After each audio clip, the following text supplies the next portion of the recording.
सूरत फातिहा जैसी सूरत ना तो तौरात में नाजुल हुई, ना इंजील में नाजुल हुई, और ना ही ज़बूर में, और ना ही इस जैसी कोई सूरत कुरान मजीद में है। ये यहाँ मैं ज़िम्नन एक चीज़ आपसे कहना चाहूँगा कि रमज़ान जिस तरह सयाम का महीना है, रोज़ों का महीना है, ऐसे ये कुरान का महीना भी है। और तरावी की नमाज में हम कुरान सुनते हैं और तरावी के बाद हम इंशाअल्लाह मुख्तसरन इसका खुलासा बयान किया करेंगे। खुलासे में मुकम्मल इस पारे को समझना या समझाना यह तकरीबन नामुमकिन है।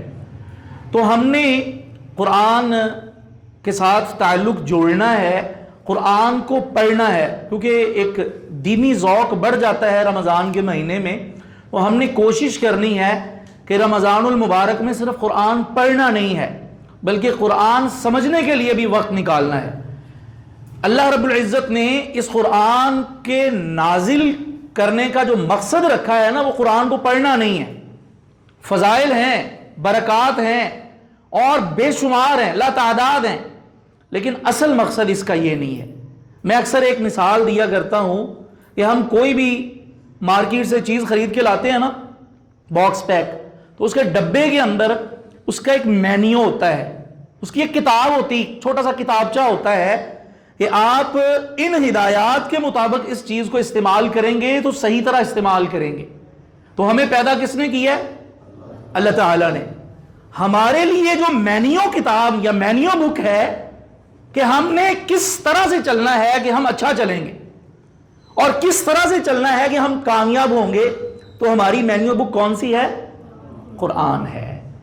अब अगर किसी चीज़ की वारंटी हो, या बल्कि अगर कोई वारंटी क्लेम करने के लिए मार्केट या किसी फ्रेंचाइज पे जाएं, उनको जाके बोलें कि भाई ये चीज़ सही चली नहीं है, तो वो सबसे पहला सवाल ये करते हैं कि आपने इसको जो हिदायत आपको बताई गई थी उसके मुताबिक इस्तेमाल किया।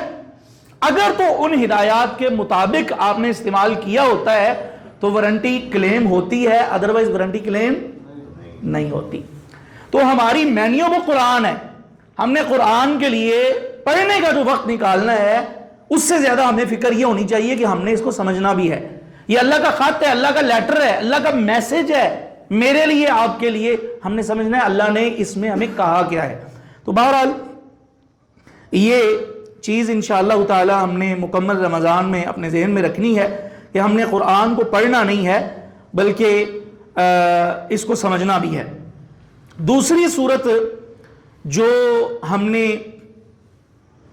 आज की तरावी में सुनी है वो मुकम्मल नहीं हुई, वो सूरतुल बकरा है।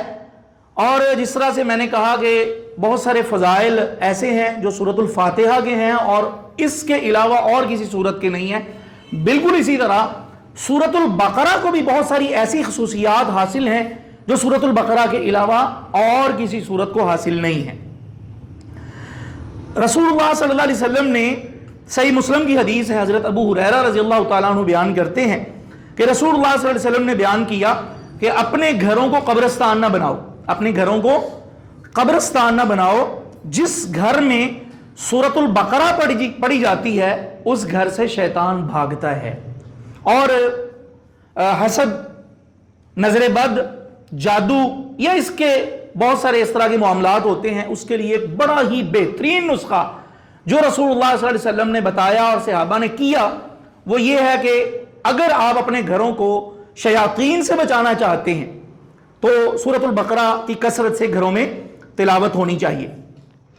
सूरतुल बकरा की आयत नंबर 2 के अंदर अल्लाह रब्बुल इज़्ज़त ने यह बयान किया है कि कुरान मजीद अल्लाह का कलाम है। और इसी तरह आयत नंबर 6 और 7 के अंदर अल्लाह रब्बुल इज़्ज़त ने मुत्तकीन की सिफात बयान की हैं कि मुत्तकीन ईमान बिल गैब लाते हैं, यानी गैब की चीज़ों पर ईमान लाते हैं।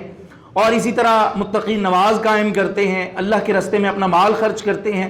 मुत्तकीन कुरान मजीद और साबिक़ा आसमानी किताबों को मानते हैं और आखिरत पर यकीन रखते हैं। और इसी तरह अल्लाह रब्बुल इज़्ज़त ने कुफ़ार की सिफात भी इस सूरत के इब्तदाई हिस्से में बयान की हैं और मुनाफिकीन का गलत किरदार बयान किया है और मुनाफिकीन की सिफात भी बयान की गई हैं।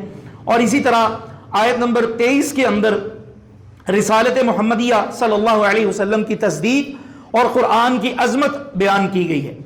اور اسی طرح سورۃ البقرہ کی آیت نمبر 25 کے اندر اللہ رب العزت نے اللہ تعالیٰ پر ایمان لانے اور اللہ کی عبادت کرنے کا نتیجہ اور صلہ بیان کیا ہے۔ اور سورۃ البقرہ کی آیت نمبر 26 اور 27 کے اندر اللہ رب العزت نے یہ بھی بیان کیا ہے کہ قرآن کو سننے کے بعد مومنوں کا کیا رویہ ہوتا ہے اور قرآن کو سننے کے بعد منافقوں اور کافروں کا کیا انداز ہوتا ہے۔ یہ چیز بھی اللہ رب العزت نے یہاں پر بیان کی ہے۔ اور اسی طرح سورۃ البقرہ کی آیت نمبر 28 میں اللہ تعالیٰ نے عقلی دلیل بیان کی ہے اللہ تعالیٰ کے وجود کی۔ اللہ موجود ہے، اللہ کے وجود کی اللہ نے عقلی دلیل، جہاں پر نقلی دلیل ہوتی ہے وہ عقل کے حساب سے اللہ رب العزت بھی کچھ دلائل دیتے ہیں تاکہ انسان اس چیز کو سمجھ سکے۔ اور اسی طرح اللہ رب العزت نے سورۃ البقرہ میں انسان کی تخلیق کس طرح ہوئی، انسان کی زندگی کا آغاز کیسے ہوا، اس چیز کے بارے میں 34 نمبر آیت کریمہ سورۃ البقرہ کی اس میں بیان کیا اللہ تعالیٰ نے۔ اور اسی طرح سورۃ البقرہ کی آیت نمبر 54 کے اندر اللہ رب العزت نے انسانی تاریخ میں بنی اسرائیل کی حیثیت کیا ہے یا بنی اسرائیل کا کیا کردار تھا انسانی تاریخ کے اندر وہ بیان کیا ہے۔ اور اسی طرح سورۃ البقرہ کی آیت نمبر 96 کے اندر اللہ رب العزت نے کافروں کا یہ رویہ بیان کیا ہے کہ کافر موت کا خوف دل میں رکھتے ہیں، موت کا ڈر مسلمان کے دل میں نہیں ہوتا۔ یہاں پر آیت نمبر 96 کے اندر اللہ رب العزت نے آخرت سے کراہت اور موت کا ڈر یہ اللہ رب العزت نے صفت بیان کی ہے یا خصوصیت بتائی ہے یا یہ رویہ انداز یہ بتایا ہے کافروں کا۔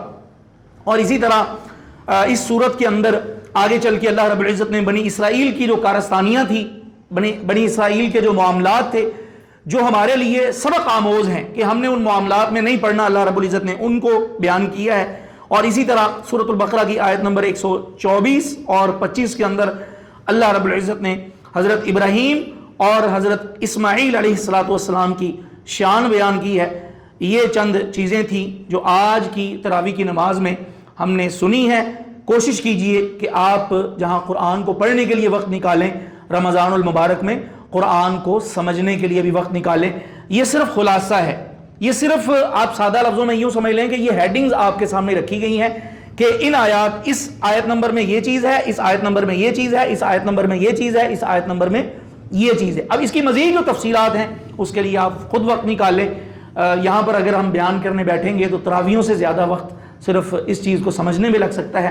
تو اللہ تعالیٰ سے دعا ہے کہ آج کی تراویح کی نماز میں جو چیزیں ہم نے سنی ہیں اور خلاصے میں سمجھی ہیں، اللہ تعالیٰ ان ساری چیزوں پر ہمیں صحیح معنوں میں عمل کرنے کی توفیق عطا فرمائے۔